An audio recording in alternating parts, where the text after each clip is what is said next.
Eita Almeida não tem como ter um destaque diferente, né? Depois que o ministro do Supremo Tribunal Federal, Alexandre de Moraes, derrubou o sigilo do inquérito do golpe, isso deu o que falar. Tem gente que passou mal, não consegue nem se manifestar sobre essas 800 e tantas páginas que de fato trazem indícios muito importantes. Vale lembrar que o indiciamento basicamente é a polícia dizendo que encontrou elemento X, elemento Y, que pode levar à incriminação de fulano, beltrano e cicrano.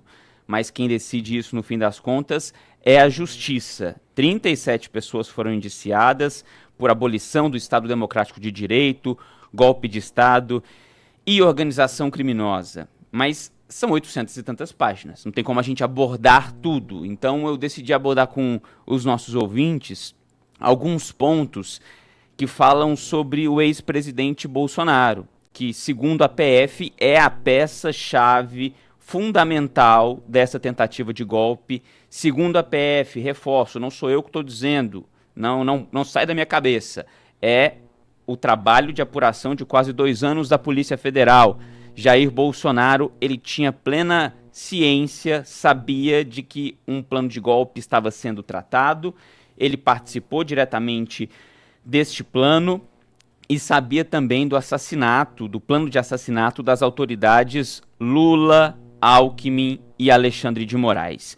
Tem um trecho do documento que diz o seguinte: os elementos de prova obtidos ao longo da investigação demonstram de forma inequívoca que o então presidente da República, Jair Messias Bolsonaro, planejou, atuou e teve o domínio de forma direta e efetiva dos atos executórios realizados pela organização criminosa que objetivava a concretização de um golpe de Estado e da abolição do Estado Democrático de Direito, fato que não se consumou em razão de circunstâncias alheias. A conclusão da PF, reforço, afirma que Bolsonaro tinha ciência do plano de golpe e que ele chegou a propor a intervenção aos 3 chefes das Forças Armadas à época, mas só um deles teria topado.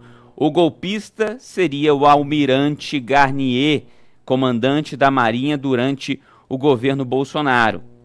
O relatório diz o seguinte, abre aspas: no entanto, os comandantes Freire Gomes do Exército e Batista Júnior da Aeronáutica se posicionaram contrários a qualquer medida que causasse a abolição do Estado Democrático de Direito.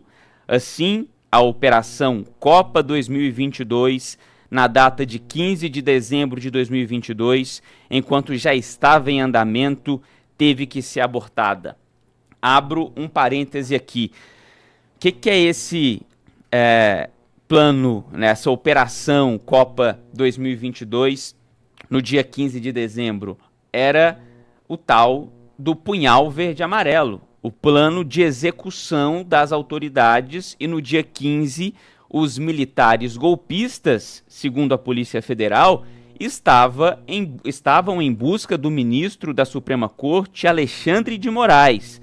Mais dois chefes das Forças Armadas, o do Exército, Batista Júnior, e do Exército, Freire Gomes, e da Aeronáutica, Batista Júnior, eles disseram não. Eles disseram: Bolsonaro, a gente não vai dar um golpe com você. Isso na reunião que contava com Bolsonaro e os 3 chefes das Forças Armadas.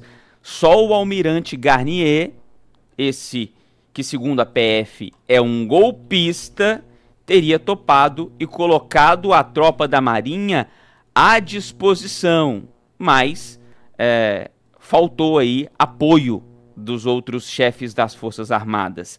E isso é reforçado pelo inquérito da Polícia Federal, página 881, abre aspas: apesar de todas as pressões realizadas, o general Freire Gomes e a maioria do alto comando do Exército mantiveram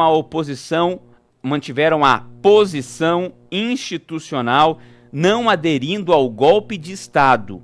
Tal fato não gerou confiança suficiente para o grupo criminoso avançar na consumação do ato final e por isso o então presidente da República, Jair Bolsonaro, apesar de estar com o decreto pronto, não assinou o golpe. Para quem está acompanhando na live, esse que aparece na foto ao lado de Bolsonaro é o que a PF diz ser o almirante golpista Almir Garnier. Mas nesse trecho que eu li aqui, deixa claro que o Bolsonaro não assinou o decreto golpista porque ele não teve o apoio do alto comando das Forças Armadas. Tem um outro ponto muito importante aqui. Em depoimento, o general Freire Gomes, comandante da PF à época, disse o seguinte, abre aspas, que se recorda de ter participado de reuniões no Palácio da Alvorada após o segundo turno das eleições, em que o então presidente da República, Jair Bolsonaro, apresentou hipóteses de utilização de institutos jurídicos como GLO, Estado de Defesa e Estado de Sítio em relação ao processo eleitoral, que sempre deixou evidenciado ao então presidente da República, Jair Bolsonaro, que o Exército não participaria da implementação desses institutos jurídicos visando reverter o processo eleitoral, fecha aspas. Quem disse isso? Freire Gomes, não é o Túlio Amâncio, é o Freire Gomes, ex-comandante do Exército, que afirmou isso à Polícia Federal. Ou seja, tinha a maçã podre, a banda podre minoritária dentro das Forças Armadas que queria o golpe, mas o alto comando, a maioria do Exército, agiu de forma legalista. E isso é importante a gente frisar. Por mais que o próprio Bolsonaro, segundo a Polícia Federal, tentasse convencer essas autoridades de que era necessário reverter o resultado da eleição, virar a mesa, dar o golpe, eles não foram, não embarcaram nessa. Só um ponto dessa investigação foi mantido em sigilo por Alexandre de Moraes, que é a delação do tenente-coronel Mauro Cid, é que a polícia ainda trabalha com informações que foram passadas pelo ex-ajudante de ordens de Bolsonaro, tá? Parte dos advogados dos indiciados até tinham um encontro ontem para discutir o caso, mas com acesso liberado aos autos, esses defensores decidiram adiar alguns dias a reunião. Tem mais um ponto aqui do inquérito que eu quero chamar a atenção de vocês, que é o papel do Braga Neto, que foi candidato a vice de Bolsonaro, e segundo a Polícia Federal, ele participou ativamente do golpe. O Braga Neto, ele teria trocado mensagens com militares, dizendo que... tem até um aspa aqui que eu vou trazer, abre aspas, meu amigo, infelizmente tenho que dizer que a culpa pelo que está acontecendo e acontecerá é do general Freire Gomes. Omissão e indecisão não cabem a um bom combatente. E ainda foi encontrado na mesa de um assessor do Braga Neto um rascunho, né, que recebeu o nome de Plano 142, né, que tem a leitura equivocada do artigo 142 da Constituição Federal, que nesse rascunho eles tentavam legitimar o golpe de Estado. Tinha ali instruções para o pós-golpe, como discurso em cadeia nacional, de rádio e TV, preparação de tropas, interrupção da transição de governo. Ou seja, são robustas provas que a Polícia Federal tem de que um plano de golpe estava em curso, que só não aconteceu porque o alto comando das Forças Armadas não entrou nessa. Isso está muito claro. Também traz esse inquérito a afirmação de que Bolsonaro sabia do plano de assassinar as três autoridades, Lula, Alckmin e Moraes.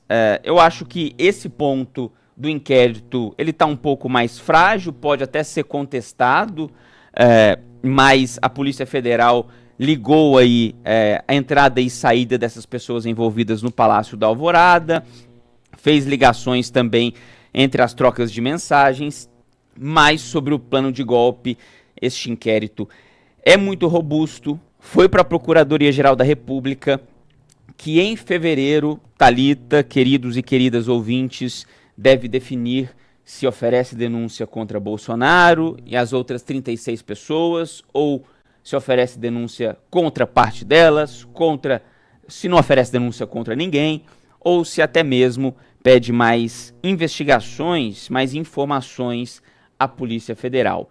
Mas agora não tem chororô, todo mundo teve acesso a esse inquérito e tem gente aí que está tendo problemas, viu, gente? Tem gente aí que está tendo muito problema em reconhecer essas provas que foram trazidas pela Polícia Federal, mas vamos continuar acompanhando, principalmente depois que a PGR tomar a conclusão dela, porque os indícios, principalmente de plano de golpe, são muito fortes, muito preocupantes, e perceber que isso tudo acontecia debaixo de nossos narizes, naquele 2022, fim de 2022, quando todo mundo achava que Bolsonaro estava recluso no Palácio da Alvorada, triste, deprimido, de chororô porque tinha perdido as eleições, na verdade, estava tramando um plano de golpe.